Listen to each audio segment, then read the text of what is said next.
สบายดีพี่น้องมื้อนี้มาพบพ่อกับซองบอดอนสแนลอีกแล้วเด้อมื้อนี้เขามาบ้านแม่ยายหอมเนาะจะพาเดี๋ยวจะพาอันเพื่อจะพาพี่น้องไปเบิ่งการสร้างถนนเบตงผ่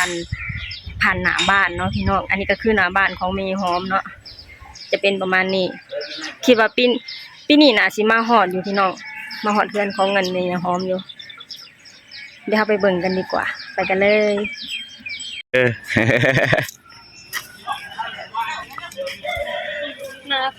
อันนี้ออกแห่งงานรวมอันนี้ป่ะแม่นบ่แม่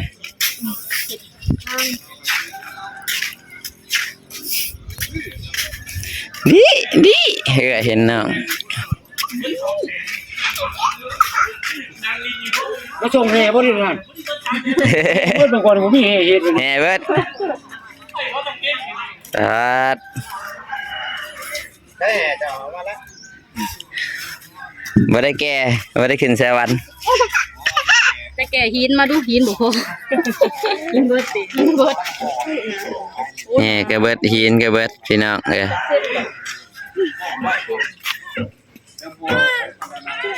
แห่เบิด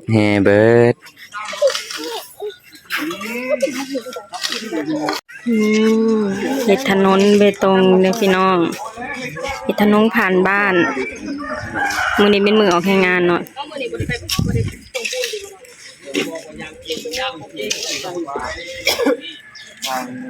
บัดนี้แห่เบิดติแห่เบิดแล้วหยุดติบัดนี้อ๋อถ้าแห่เขากำลังมาส่งเฮ็ดฮอดไสนี่ฮอดอันนั้นแล้วก็หยุดบ่อ๋อจะหักมันอยู่18 เมตรแม่ว่าแห่มาแล้วรอบเช้า18 เมตร3หน่วยเฮ็ดทุกมื้อบ่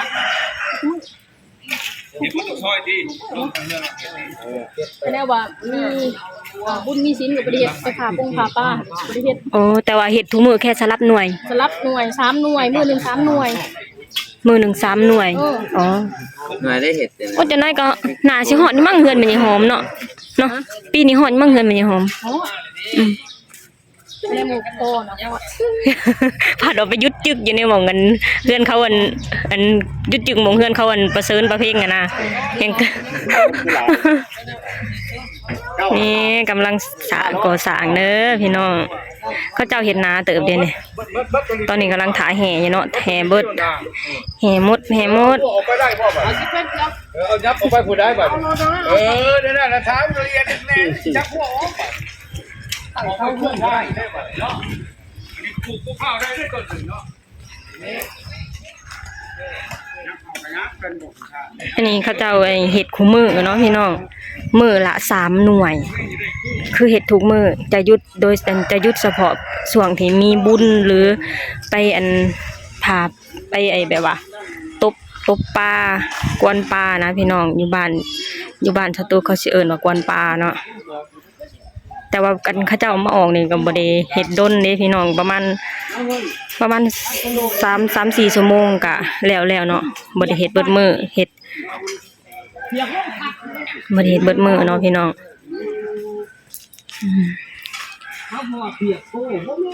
ตอนนี้เฮาก็เลยวัดมาเด้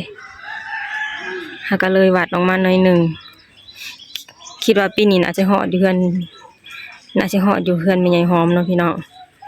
ฮอดก็ดีกันมันจังเดินทางสะดวกสบายนะต้องม่วงนี่ก่ะตะสะออนดก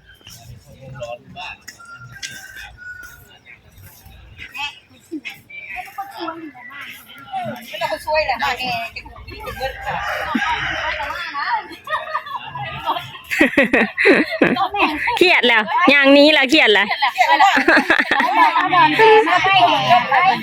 บอกกระโดดนะว่าแห่มาไปลูกไปยืมแน่เมื่อนาไปใส่คืนกระโดดไปกดมาไปพาแห่อยู่เนาะพี่น้อง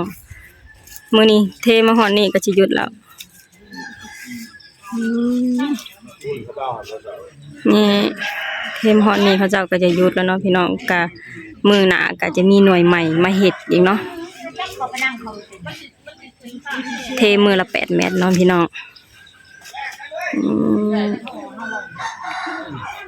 ทางอันนี้ก็คือทาง ปูนที่ไอ้บ่ดอนเพิ่นแก่มามื้อนั้นก็คือเอามาสมทบกับเขาเจ้าเนาะพี่น้อง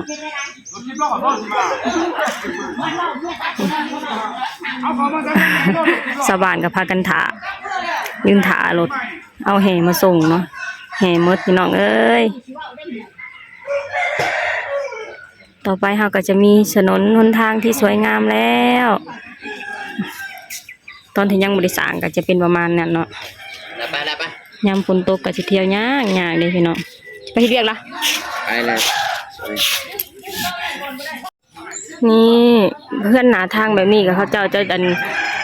เสียปูนคนละ1ต้นทุกคนเนาะพี่น้อง ไปขับรถ นี่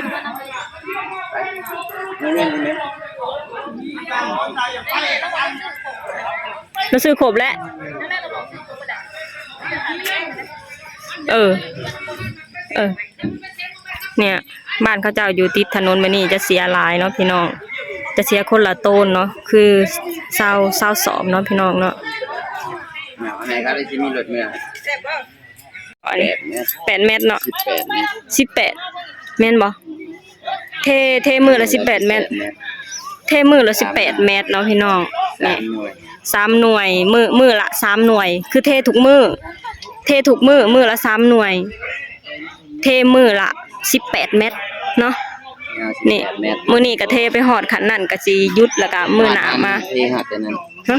ฮอดแต่นั้นมา บ่ได้ฮอดนี่บ่ บ่ฮอดนั่นที่เบิดนั่นแหละก็พอ ก็ได้มาฮอดนี่ บ่อันนี้ก็มื้ออื่นที่มา อ่ะบ่อันนี้ของหน่วยใหม่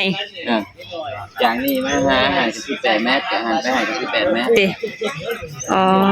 ไอ้คือเทฮอดแต่หมองนั่นแล้วก็หยุดมื้ออื่นมาแล้วก็มื้ออื่นมาแล้วก็หน่วยใหม่มาแล้วก็เทฮอดนี่แล้วก็หยุดติ แล้วก็บัดนี้มาที่พังนี้ อ๋อเฮ็ดแบบนี้เหรองัวน่ะมันกินอีสังบ่ได้มีหญ้ากินนะ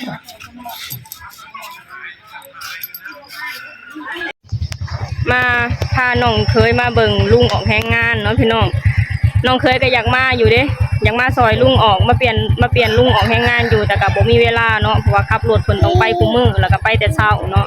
อยากมาซอยเพิ่นอยู่อยากมาเปลี่ยนเพิ่นอยู่แต่ก็บ่ได้มาจักเทื่อซุมที่เขาบ่มาเขาก็สิให้เงินนั่นแสนเท่าใดนะ